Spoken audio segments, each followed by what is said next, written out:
ఆంధ్రప్రదేశ్లో ద్విచక్ర వాహనదారులకు హెల్మెట్ ధరించడం అమలు, జరిమానాలు కేంద్రం చేసిన చట్టం, సుప్రీంకోర్టు ఆదేశాల ప్రకారమే వసూలు చేస్తున్నారని రాష్ట్ర హోంశాఖ మంత్రి వంగలపూడి అనిత పేర్కొన్నారు.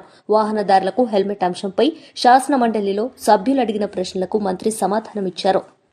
అక్కడ 1000 రూపాయల ప్రాణం అనుకుంటే మనం దేనికి తూకం వేస్తామో ఒకసారి సభ్యులు అర్థం చేసుకోవాలి అధ్యక్ష.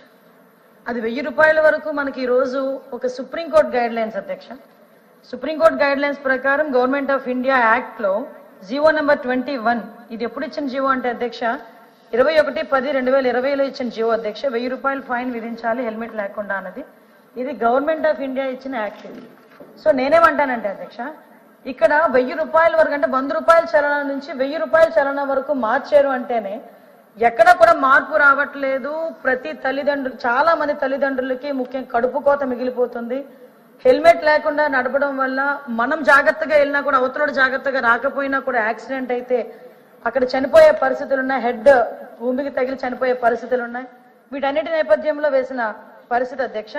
ఆ యాక్సిడెంట్ అనేది నిర్లక్ష్యం కారణంగా జరుగుతుందా, లేకపోతే రోడ్డు వల్ల ఏదైనా అన్ఫార్చునేట్లీ జరుగుతుందా, ఇందువల్ల జరిగిన అధ్యక్ష కొన్ని ప్రాణాలు అయితే పోతున్నాయి అధ్యక్ష. ప్రికాషన్స్ తీసుకున్నా, మనం ఎన్ని అవేర్నెస్ ప్రోగ్రామ్స్ తీసుకున్నా, మనం ప్రజాప్రతినిధులుగా ఉన్న మనం కానీ తల్లిదండ్రులు కానీ వీళ్ళందరూ కూడా కొంచెం అవేర్నెస్ క్రియేట్ చేసి ఈ యాక్సిడెంట్ ని తగ్గించే ప్రయత్నం కూడా చేయాల్సిన బాధ్యత కూడా ఉంది అధ్యక్ష. నేను ఒకటే కోరుకుంటున్నాను, ఈ రోజు 1000 రూపాయలు ప్రాణం కన్నా ఎక్కువ కాదు. అలాగని 1000 రూపాయలు వేసి ప్రజల మీద భారం వేయాలన్న పద్ధతి కూడా గవర్నమెంట్ కి లేదు. కాకపోతే కనీసం ఒక భయం క్రియేట్ చేయడానికి, కనీసం వాళ్ళకు ఒక బాధ్యత క్రియేట్ చేయడానికి ఆ ఒక్క విషయంలోని గవర్నమెంట్ కూడా తీసుకుంటుంది. ఇందులో పోలీస్ డిపార్ట్మెంట్ వాళ్ళు మీరేదో రూట్ గా బిహేవ్ చేస్తున్నారు, లేకపోతే 1 or 2 మెంబర్స్ ఉండొచ్చు రూట్ గా బిహేవ్ చేసే వాళ్ళు.